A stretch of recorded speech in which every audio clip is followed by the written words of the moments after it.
Hi friends, welcome back to my channel Pushpaji kitchen. ఈరోజు మనము సాబుదానాలతోటి ఉపవాసానికి చేసుకునే ఓ మంచి స్నాక్ రెసిపీని చేయబోతున్నాము. మరి ఈ సాబుదానాలు నానబెట్టే పని లేకుండా అప్పటికప్పుడు ఈ టిఫిన్ చేసుకోవచ్చు. మరి ఇదెలానో చూద్దాము. ఇక్కడ నేను 1 కప్పు వరకు సాబుదానాలు తీసుకున్నాను. ఇప్పుడు స్టవ్ ఆన్ చేసి కడాయి పెట్టుకొని ఆ సాబుదానాలని కడాయిలో వేసుకోవాలి. వీటిని చక్కగా 2-3 నిమిషాలు లో ఫ్లేమ్లో ఈ విధంగా డ్రై రోస్ట్ చేసుకోవాలి, అంటే కొద్దిగా వేయించుకోవాలన్నమాట.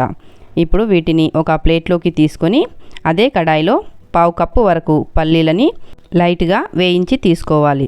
ఇప్పుడు వీటిని కూడా ఒక ప్లేట్లోకి తీసుకొని ఇవి 2 పూర్తిగా చల్లారిన తర్వాత ముందుగా మిక్సీ జారీలో వేయించి పెట్టుకున్న సాబుదానాలని వేసుకొని చక్కగా పౌడర్ లాగా మిక్సీ పట్టి తీసుకోవాలి.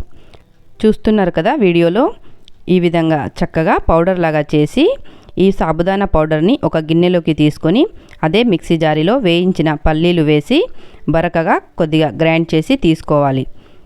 ఈ విధంగా కొద్దిగా బరకగా ఉంటే సరిపోతుంది. దీన్ని కూడా ఒక గిన్నెలోకి తీసుకొని అదే మిక్సీ జారీలో కారానికి తగ్గట్టుగా పచ్చిమిర్చీలు అలాగే అల్లం ముక్కలు వేసుకొని దీన్ని కూడా కొద్దిగా బరకగా గ్రైండ్ చేసి తీసుకోవాలి.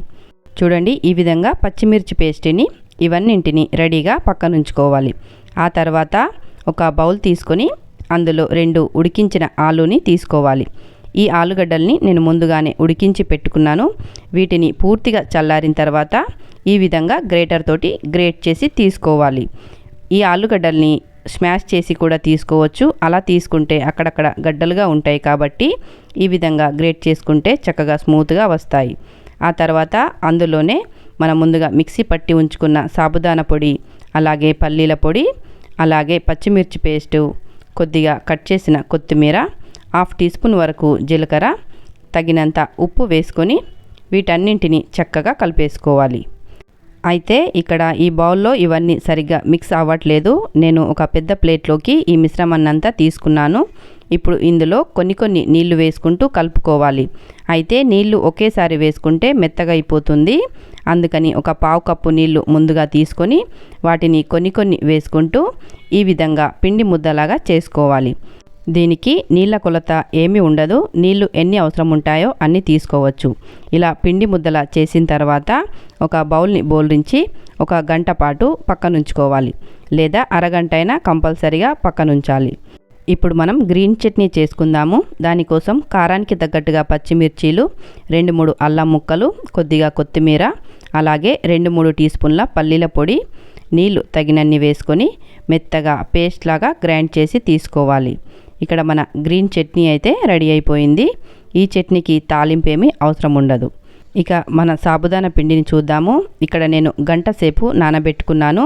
గంట తర్వాత చూస్తే ఈ పిండి గట్టి పడిపోతుంది. అంటే సాబుదానాలు వాటర్నంతా అబ్జర్వ్ చేసుకొని ఈ పిండి గట్టి పడుతుందన్నమాట. మళ్ళీ ఇందులో కొన్ని నీళ్లు వేసుకుంటూ ఈ పిండిని చక్కగా గట్టిగా రఫ్ చేస్తూ పిండి ముద్దలాగా మెత్తగా స్మూత్గా చేసుకోవాలి. ఆ తర్వాత మనకు కావలసినంత సైజులో ఇలా పిండి ముద్దని తీసుకొని మనకు కావలసిన షేప్లో చేసుకోవచ్చు. ఇక్కడ నేనైతే ఈ విధంగా పొడుగ్గా రౌండ్గా సిలిండర్ షేప్లో చేస్తున్నాను. మీరు రౌండ్గా కానీ లేదా టిక్కీ లాగా కానీ స్క్వేర్ షేప్లో కానీ ఎలా అయినా సరే చేసుకోవచ్చు. ఈ విధంగా అన్నింటినీ రెడీగా చేసుకొని పక్కనుంచుకోవాలి. చూస్తున్నారు కదా వీడియోలో, ఇలానే అన్నింటినీ చేసి తీసుకోవాలి. ఇప్పుడు వీటిని మనం డీప్ ఫ్రై చేసుకుందాము. ఇక్కడ నేను ముందుగానే స్టవ్ పైన ఆయిల్ పెట్టేశాను. ఆయిల్ బాగా వేడైపోయిన తర్వాత వీటన్నింటిని ఆయిల్లో వేసుకోవాలి. వెంటనే కలపకుండా కొద్దిసేపటి తర్వాత ఈ విధంగా స్పూన్ తోటి అటు ఇటు ఇంకో పక్కకి తిప్పుకోవాలి.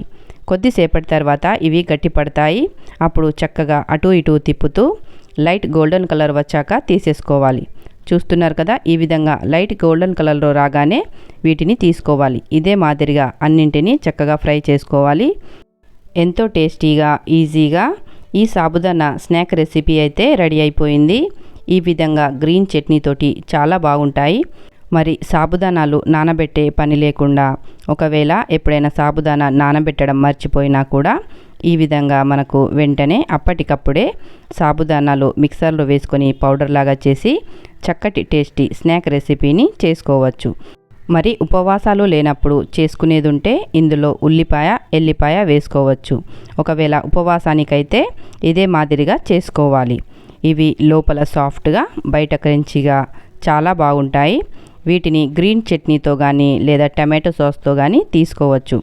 మరి తప్పకుండా మీ ఇంట్లో ఈ రెసిపీని ట్రై చేయండి. మీకు ఎలా కుదిరాయో నాతో కామెంట్స్లో షేర్ చేసుకోండి. మరి ఈ రెసిపీని లైక్ చేయడం మాత్రం మర్చిపోకండి. కొత్త వాళ్ళు ఎవరైనా నా ఛానల్ని సబ్స్క్రైబ్ చేయకపోతే ప్లీజ్ సబ్స్క్రైబ్ చేయండి. మీ ఫ్రెండ్స్కి రిలేటివ్స్కి షేర్ చేయండి. Thank you for watching.